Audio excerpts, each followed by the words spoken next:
Hey everyone, Steggy here, and if you're like me, you're probably a fan of Dungeons & Dragons. You've probably seen various YouTube, skits, or just overall videos, listen to podcasts, watch live streams, what have you, and you might have come across the term or phrase flavor or reflavoring, and you might be wondering, what does that mean? Why is somebody flavoring their character or reflavoring an ability? I don't understand what that means.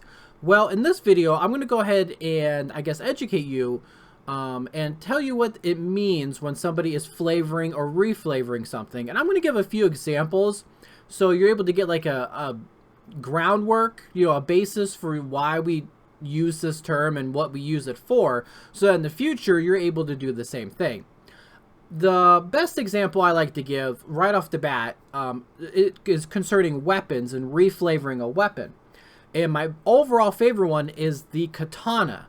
If you've ever looked through the D&D 5e Player's Handbook, you'll find a distinct lack of the Katana weapon. The Katana technically doesn't exist in 5th edition. But if you look in the Dungeon Master's Guide, you'll see in there that there is a small blurb about maybe you want to run a different setting for your world, and the blurb is about a more Japanese style setting, I suppose. And what they talk about is reflavoring or reskinning is what they call it. They reskin a longsword to actually be a katana. So we would reflavor or flavor a longsword in this world setting to actually be a katana. Now, it doesn't mean you can't have both existing side by side, but if you wanted to use a katana for your character, you would simply just take a longsword and call it a katana. That is called flavoring the weapon. We are reflavoring, an existing, established thing in D&D and calling it something else, but we're not changing the base statistics and how that thing functions in D&D, which is incredibly important. You can't just change things like willy-nilly and just expect it to work. If you're just reflavoring something or reskinning something, but it still functions as something else that exists and has rules in the game, that's typically allowed. So if you wanted to use a katana, you would simply just take the longsword. You'd keep the same damage, you'd keep the same weight, it'd still be one-handed or two-handed. Everything would stay the same. You would just call it a katana. That's as simple as that. Another example would be if you want to use like a kunai. If you're more of like a ninja, maybe from say Naruto, the anime Naruto, or just, the old-fashioned, stylized ninja, and you want to throw kunai, just throw a dagger. Have daggers and call them kunai. It's the same thing. There's no difference. You can throw a dagger just like you can throw kunai. They both are held in your hand, and they both deal, 1d4 damage. Simple, easy peasy. Or maybe you want to use like a big two-handed scythe. That actually doesn't exist in D&D, but what you can do is simply reflavor some other existing weapons, either like the rancier or the glaive. I believe those two are heavy two-handed weapons, and you just call them a scythe, and then you go about your day. You actually now have a large two-handed scythe, like say Ruby from the anime Ruby, and you can go around slicing up the bad guys, using that weapon, but still having the stats already in the game because you're just using the base of, say, a glaive or a rancier. Now, weapons are pretty easy. Weapons are easy to reskin, essentially, or reflavor. If you want to do, say, certain classes, that gets a little more tricky, but not too tricky. You could be a samurai, for example. There is a D&D subclass called samurai for the fighter, and you can do that. But up until then, you're still technically a fighter. So you just flavor your character with, say, having a katana on their hip. They're wearing a straw hat. Now, your armor is going to be a little weird. You could probably just pull off light armor if you're trying to go for more of like the Ronin look. But if you want to be more heavily armored and go, as like a traditional samurai, like in our history, yeah, you can armor up and just have it look like, old-fashioned, Eastern style, Japanese period armor, with the katana on your side. Maybe you have like a, was it wakizashi? I think that's the long sword. So you have the pair, not the long sword, the short sword. I'm sorry. And you can have those on your hip. You can have a bow. You can do the whole thing. You will just flavor your character to be like a samurai. And by that term, you're simply just making them look like something else. But you're not changing anything about your character. Now, if you wanted to play something that doesn't exist in D&D, that we can't, put a name to, like, say, a ninja, which I had brought up earlier. There is no ninja D&D class at all. There are two classes that could be a ninja, which are the rogue and the monk. And that's simply what class you take to be a ninja would simply depend on what you want to do more. If you want to be more, like, I guess, use your unarmed combat a bit, like, say maybe like from Naruto, do some awesome punches and kicks, maybe run on water, fire beams of energy from your hands, like from Dragon Ball. You would go monk. You would go monk and just flavor your class to be, like a ninja, being all sneaky and whatnot. If you want to be sneaky, if you want to be better at being sneaky and maybe use some weapons, then you would go with the rogue. The rogue also has a subclass called assassin. So if you really want to be like that assassin style ninja and you sneak up on someone and you just, stab them in the back with your poison dagger and dealing all this sneak attack damage, yeah, you're going to want to be a rogue for that and just flavor it so you're wearing, all that traditional, like ninja garb. You're dressed in like all black, only your eyes are being shown, being all sneaky. So either one is up to you, how you want to go about it. I would say, if you want to use weapons, probably go rogue and have that sneak attack. But if you want to be more unarmed and maybe have some more fantastical abilities, like if you want to be more like Dragon Ball Z and shoot things, or more of like Aang from Avatar, you could go Way of the Four Elements, but that subclass isn't very good. So, but you know what I mean. You could do those. So we got classes and weapons now. Abilities are a little harder for classes to reflavor. You can do things like maybe you're an artificer and you know the spell Cure Wounds. Well, you don't. I mean, artificers don't, per description, don't like cast spells like through themselves. They use like objects. So maybe you have a small mechanical spider that you place on someone, and that spider, knits up their wound using, synthetic thread or something, and that cure wounds. Or maybe simply put, you have a vial and, like a syringe, and you like eject somebody or inject somebody, with this serum, and it heals them. That might work a little better. Healing Word, maybe you shoot the vial out and it hits somebody, because Healing Word is a ranged spell. So you shoot it and it, sticks in their body, but then they get healed for a little bit.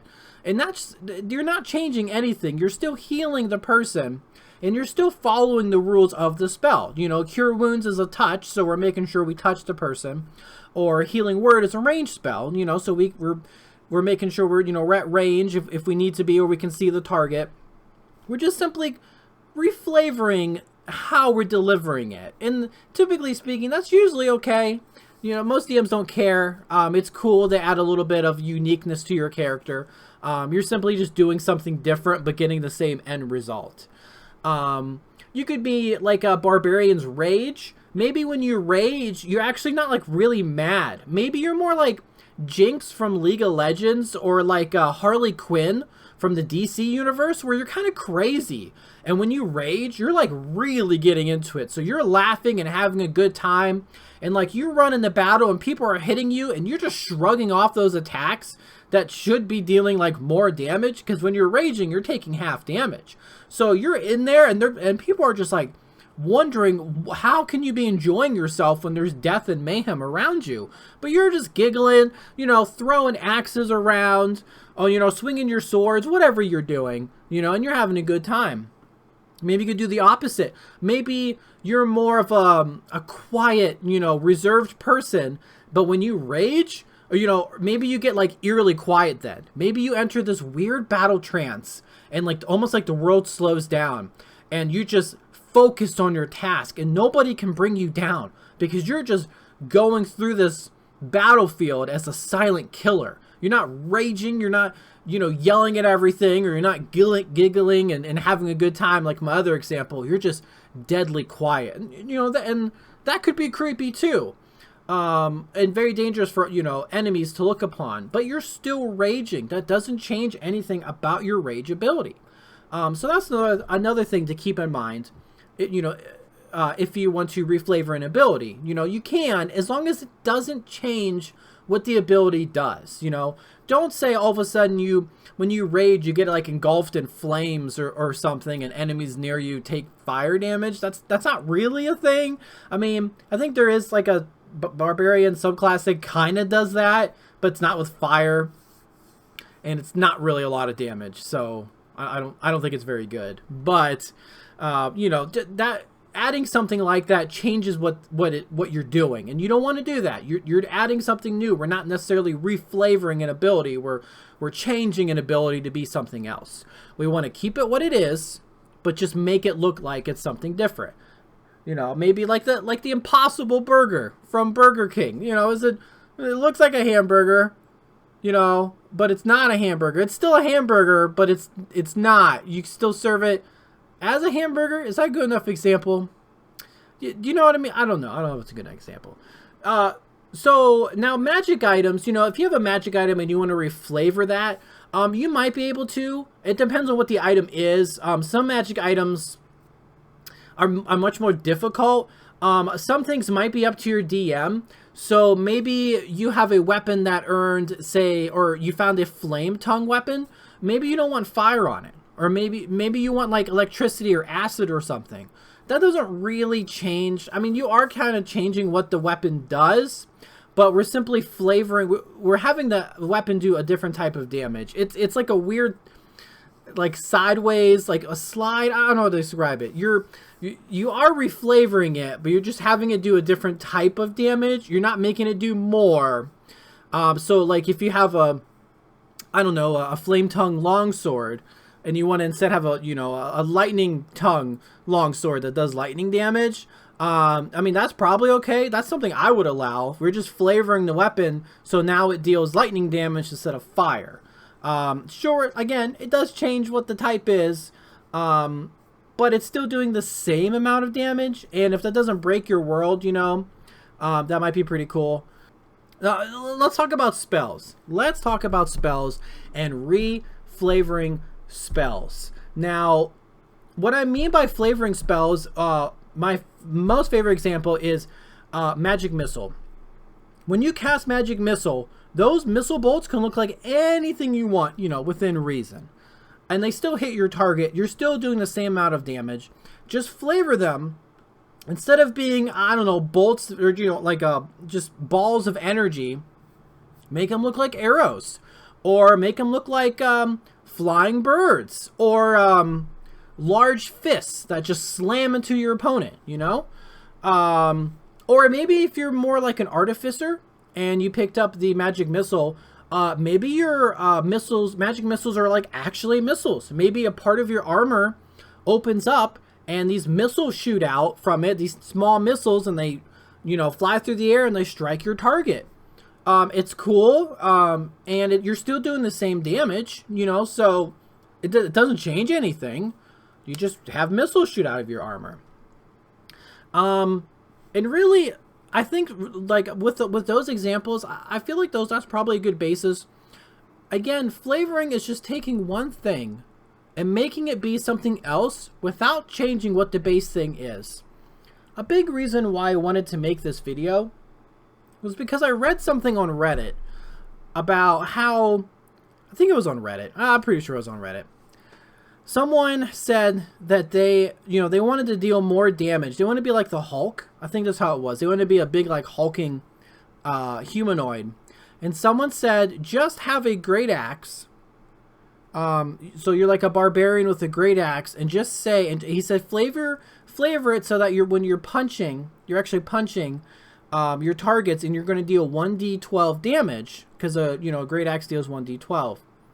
And that doesn't work. That that's like you go halfway with the flavoring. I mean, yes, you know, you could say I'm actually punching my opponent instead of swinging my axe. I get it, but there are a few problems with that. This wouldn't work. One, a great axe is a two-handed weapon, so you're going to need both hands free to use the weapon.